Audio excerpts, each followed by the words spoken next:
My name is Ella, and this is the Glow Up. Yes. All right, so today I have Jamie Queen Smith, the owner of the Glow Aesthetic Network, and today we are going to talk about her story and how she started her business. So the first question, Jamie, is what inspired you to start the Glow Aesthetic Network? Like, what were the key motivators that made Glow become your reality? So honestly, the whole purpose of Glow was to have my own rules for clients. I worked at a med spa, a prestigious local St. Louis med spa, and I feel like the disconnect there was I didn't want to be told how to treat somebody. I wanted to be able to have say and not feel like I was selling or pressuring anybody into a certain amount of units just because that was their expectations. I just wanted full control of the way that I treated clients individually. With that being said, basically, I went through a whole process of gaining clients. I went through a lawsuit, against them, against my non-compete. And if you would have asked me during that time, it was the worst period in my life. However, they gave me an opportunity to build my business from the ground up.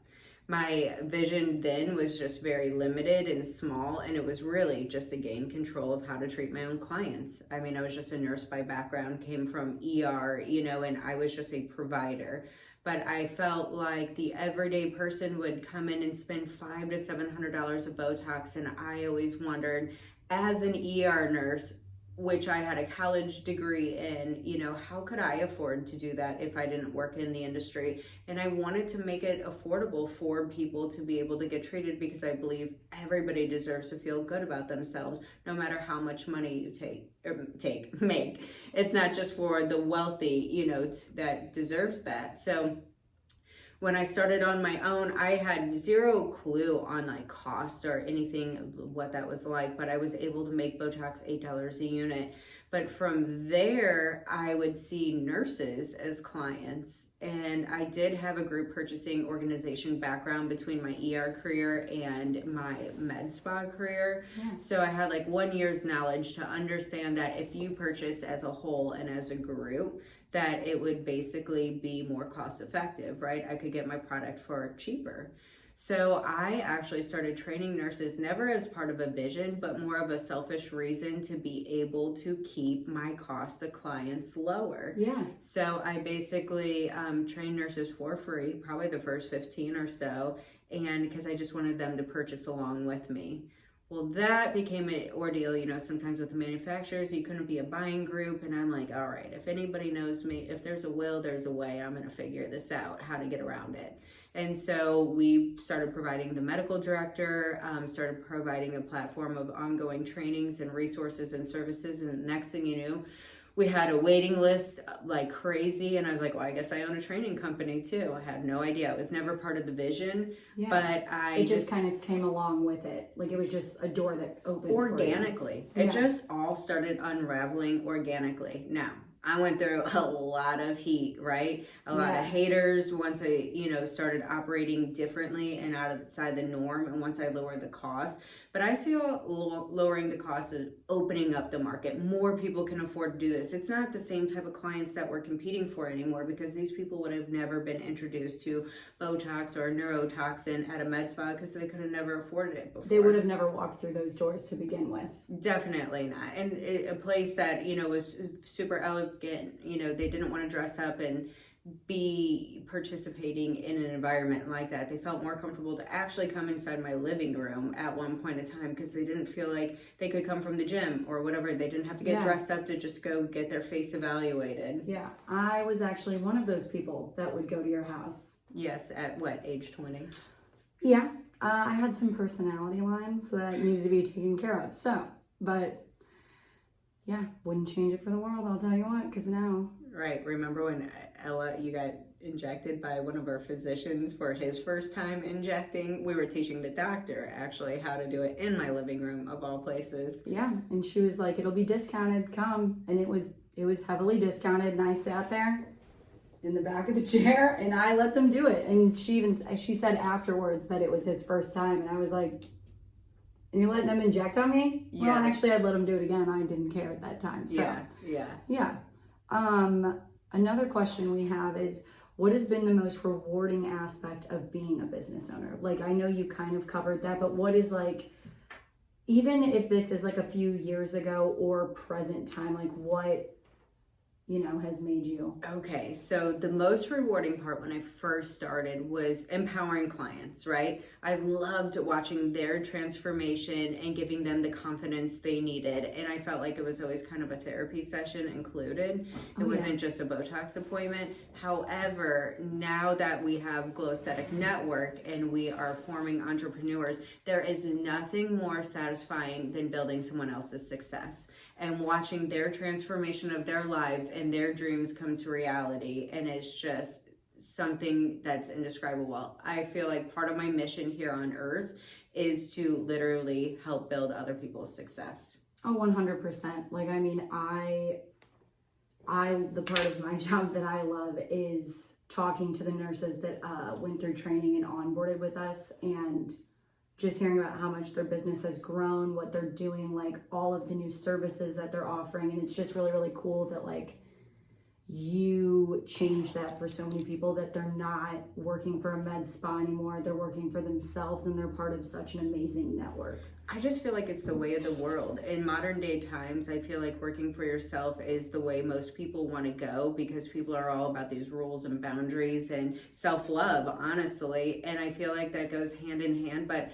I kind of learned it from a hairstylist model, right? A hairstylist would work at these prestigious salons, and then some of these great, hairstylists were starting to go independent and just doing rental booths at, other salons. And I saw that opportunity. I was like, wow, they get to create their own schedule and get to, have their own work life, or work at their own pace and cut out the middleman, essentially. Why work so hard for somebody else, which when in return, they were the source and the magic that was the creator, So why not them get to keep all of the majority of their profits? And owning a business, comes with the need for employees and whatnot. But at the same time, when you're the provider and you can have this business essentially handed to you and supported, and you're the person that brings the magic, why shouldn't you just be able to keep that reward for yourself? 100%. And I think that you've changed so many nurses' lives with that. Like, I'm blanking on the word that I'm looking for, but that mindset of like, live life to the fullest, and also like, but have a work ethic. And now they're not run by the hospital or a med spa. They get to be their own person outside of that. Even nurses that are still working in the hospital and doing this part-time, I think that they love having the freedom when in the hospital they don't get that freedom. And it's a job that they in theory enjoy. Who doesn't love to help people and empower people at the end of the day? And working in the hospital is sometimes just putting a band-aid over a band-aid, but in this industry, you're really making a difference in their confidence, so that person can be a better mother, a better wife, a better employee somewhere. Because when we look good, we feel good, and we do good. We're just better at everything. And so sometimes it does start with that outwardly appearance to go inward and to be able to help excel at everything. Yeah, 100%. So now, next question. How do you balance running your own business and having a personal life? I think a lot of people have a hard time finding that happy spot, that happy medium. Yeah. So what, in your experience, how have you found that? Or are you still working on that? It's an everyday journey, and I'm going to tell you, in the beginning, there was no such thing as balance. It was nothing but work. I did sacrifice, my family. I wasn't able to attend all of my son's trap shoot events or my daughter's dance competitions, or whatever. I did have to often prioritize, and I feel like it comes in seasons of your life. I know that setting the precedents for the first 1 to 3 years is what was going to take in order for it to gain success and momentum. Yeah. And then after 3 years, I'm not going to lie, I hit a little bit of a burnout period, but I was able to pull back, recover, a little bit, and then pick up some momentum to propel forward with what is next. And I do feel like now in my daily life, it comes in ebbs and flows. It just depends. I feel like what you bless turns into success. So it depends what my area of emphasis is, whether it be business at that time. Maybe it's being a mother, and so maybe I shift my focus on my kids when I feel like it's a need for that, or creating a relationship. Anybody who's an entrepreneur knows that your love life and business life is two polar opposites, and that's always a great challenge of mine. But I think that whatever you want to put your intentions and your energy into is where it has to go. And I feel like I'm back into work mode, psychopath mode, unfortunately for you, right? Not all of us, but I feel like that's the only way to propel sometimes is to have that. And then, but it is every day it's working on finding what makes sense for you and being mindful that you did sign up to be a mother, you know, you did bring children into the world. So that is still part of my responsibility. But if there are days that I have to have care for her, I know it's for the greater good purpose, that in the long-term future, you know, it would be worth it. But yeah, totally. I mean, I'm not a mom yet. I know that one day, our fingers crossed that I will. So I always wonder how you do balance the work, the mom, and especially running your own business. So I loved that answer. Yeah, man, when she was little though, I have two older kids out of the house, as you know, but my youngest, although the two were present when I first, you know, launched, but they were kind of self-sufficient. But that little one, when I worked out of my home, she'd be in the crib crying while I'm treating clients, and you just do the best you can, and you just figure it out. And at that time, I attracted lots of parents, you know, or moms, if you will. They could bring their children with them to their services because I get it, I understand it, and they understood it, right? And like, it's just, I don't know, it just all worked. So yeah, just taking it like day by day. Like each day was a little bit different, and at the time, like when Kins was young, especially, it worked out that you weren't injecting out of your home. I thought, as a nurse, I thought it was so cool. I had a stay-at-home job. I didn't think as a nurse I would ever be able to experience that, but let me tell you, there are pros and cons to that as well. Keeping your house clean, your dog's locked up, the neighborhood kids from knocking on the door, or whatever else. There's lots of pros and cons to anything, but I think ultimately the key to anything in life is living in the now and staying present, right? Depression's thoughts of the past, of things we can't change and no longer exist, and anxiety is thoughts of the future that don't even exist. So it's like literally living in the now and always just trying to bring your best game forward and just trying to do your best at all times. And every day, if we could just strive to be 1% better than we were the day before, we'd be 365% better at the end of the year. Do you like that math fun fact? I do like that math fun fact. Did I just blow your mind? You kind of did. I've never heard that, so I love that. Okay. You're a whole new year and a whole new you later. Whole new. It just, each day gets better and better. Each day gets better and better. Control your mind, control your life, but man, easier said than done. Yeah. So how did your nursing background prepare you for the entrepreneurship in this field? It didn't. What I love to say is my nursing background prepared me for my ADD lifestyle, because becoming a nurse, anybody who's been in nursing school will know that is one of the most challenging career fields to choose from. Even my friends' husbands that were physicians, to watch them go through med school was a unique experience compared to nursing school. You sell your soul to nursing school. So it makes you a good multitasker. You learn how to be busy and stay busy, and it makes you a work addict, because you realize if you want to buy a new couch, that's just 1 or 2 extra shifts and you can buy it. So it does set you up for good business hustling mentality in my mind. Sure. You're a worker, you're a doer, and you just know how to get it done. You know how to prioritize. Now, becoming an entrepreneur, I say, it makes you a little bipolar. You ride a roller coaster of highs and lows. So like some days you want to give up, and some days you just you're thriving and on top of the world. But I'd have to say that's the best way to say that my nursing background prepared me for business, is because the it's hustle grit. aspect. It's grit and discipline, because nursing as a whole is grit and discipline. Okay, I like that. I never looked at it that way, since I'm not a registered nurse. I couldn't be one. There's no way. Yeah, but honestly, I was just a provider trying to figure out business. I did take some master level business courses that still didn't apply to me being an entrepreneur in any way. It was just kind of like do as you go and learn as you go. And every day I'm still learning business, and there's a lot to it. You don't even realize and anticipate things that come up in a business that you had no idea. And I don't even know that a college course would even prepare you for real life experience. I think it gives you some of the necessary background. Yeah. But I think it's just kind of like live and learn. Yeah, you can't, college, high school, I don't think it really can prepare you for anything that happens in the real world. Like, yes, it can give you the information needed on how to handle XYZ depending on your job field, but no, they don't prepare you for anything. No. I mean, I didn't learn how to write a check until I was 21. Well, I did. I mean, my public school education taught me how to write a check. I'm sorry, your private school education didn't set you up for success.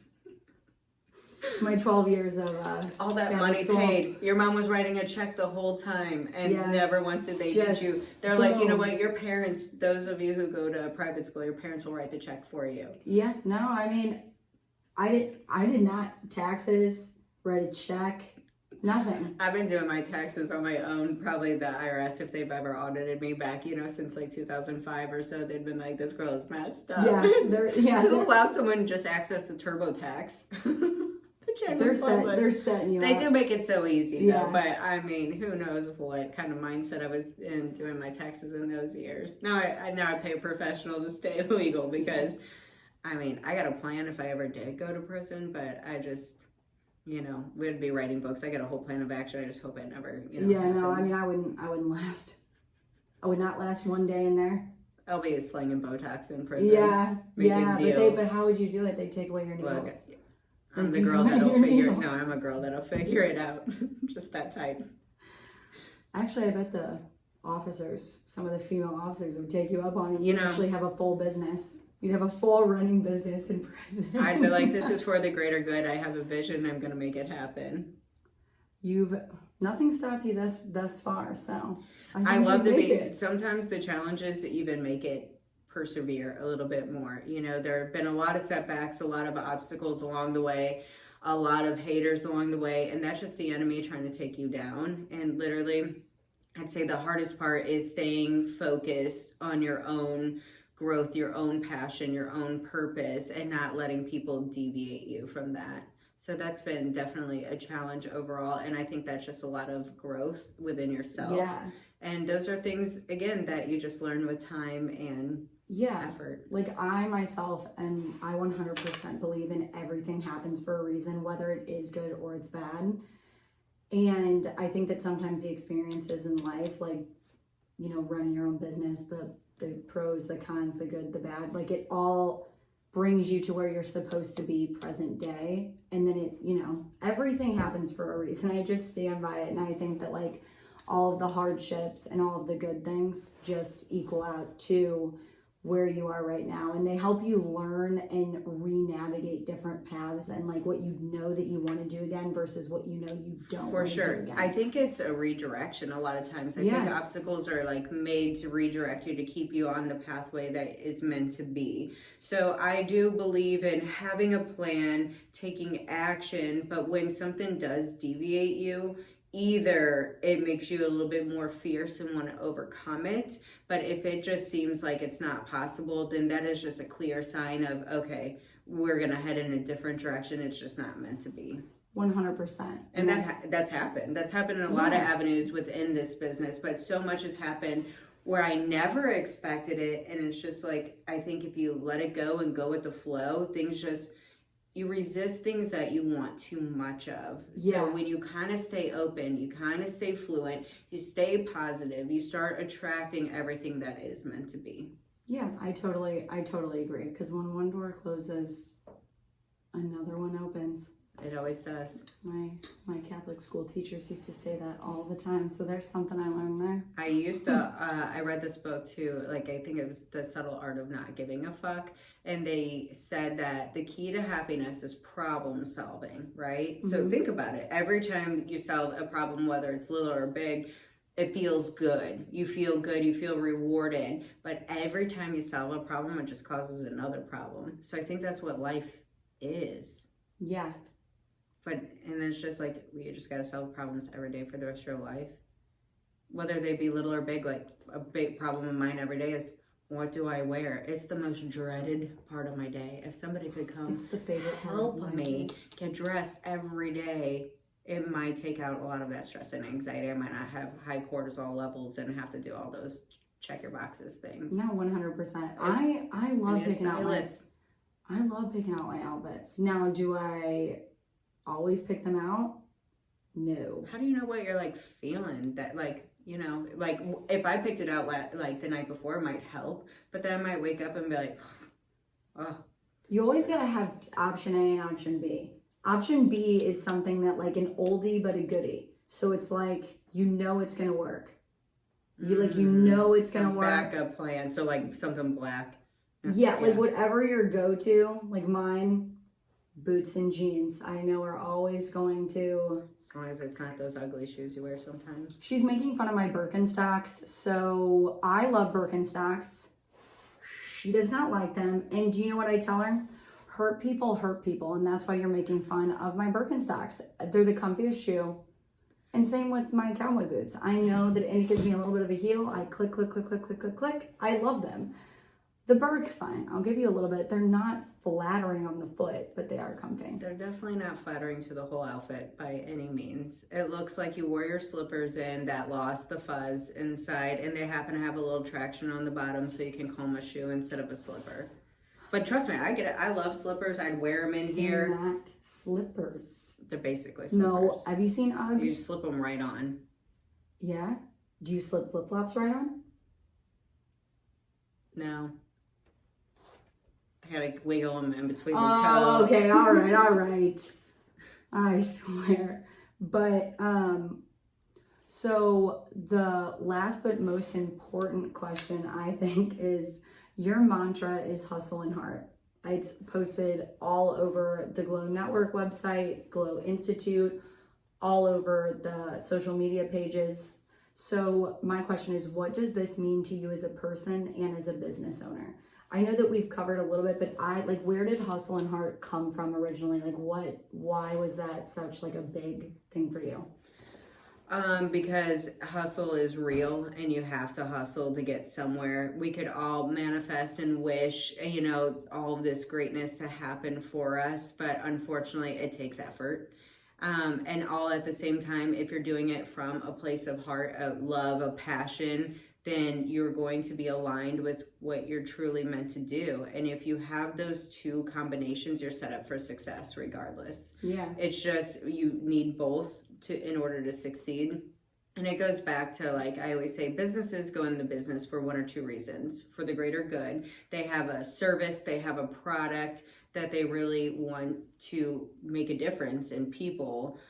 Or greed. They want to own their own business because they want to be wealthy. Everybody knows the only way to honestly be wealthy is to own your own business, unless you're, some top executive at, a Fortune 100, 500 company, whatever, this Forbes stuff is. Yeah. But anyway, I just feel like if you stay aligned with what your purpose is, what your destiny, what your skills are, and you do it all for the right reasons because you want to make a difference in people's lives, but you got to put the work behind it too. Yeah. I mean, I think in 2024, everybody wants an easy life. We're all tired. We think technology is a blessing, but actually it speeds up life. Everything's more now and instant gratification, and it's so easy to lose that drive and the that momentum. passion. Yes, because we're tired in 2024, so it is hard to stay hustle and focused, but if you're the one that keeps going, you're going to be further than anybody else. And unfortunately,